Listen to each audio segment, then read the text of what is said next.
Have you ever heard noises coming from your neck and wonder what it's all about?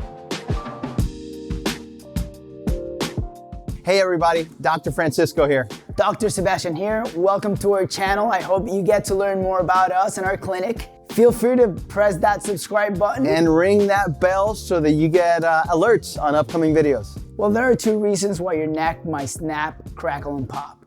The first one being, if you can only make the noise sound once and then repeat it perhaps 20-30 minutes later, that means gas is being released from the joint, just like when you open a can of soda. The second reason is oftentimes there's degeneration or wearing of the joint surface and disc.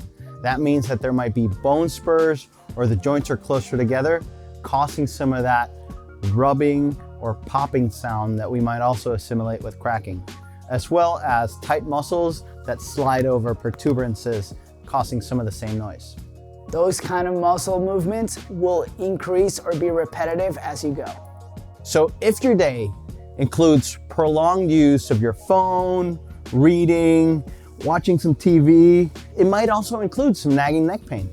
I want you to flex your neck down, bend it down, and hold it there for a prolonged period of time. When you do that, your neck in the back will get tight, stiff, and after a prolonged time, achy. If you do this regularly, you will develop neck and shoulder pain. Small changes make a big difference.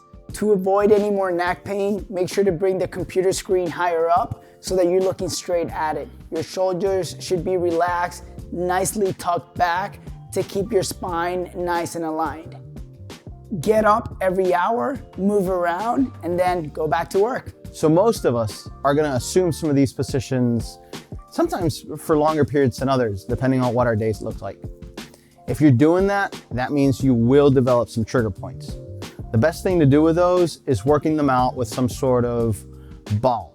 So use either a tennis ball or a lacrosse ball to find those trigger points in between the shoulder blades and work them out. So take the ball, pin it against the wall, lean against it with some of your weight, and start rolling it in between those shoulder blades. Eventually, you're gonna hit a trigger point or a tender spot.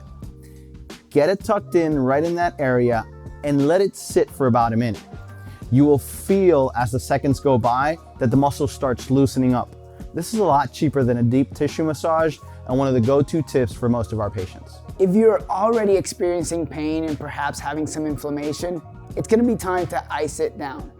Ice is gonna decrease the blood flow, it's gonna decrease mobility, bringing in some stiffness, but it's also gonna make you feel better. Now, if you're trying to rehab the area because the swelling has already gone down, it might be time to apply some heat. Heat will increase blood flow to the muscle, increase elasticity, give you some more mobility, and time to recuperate to return to pre-injury status.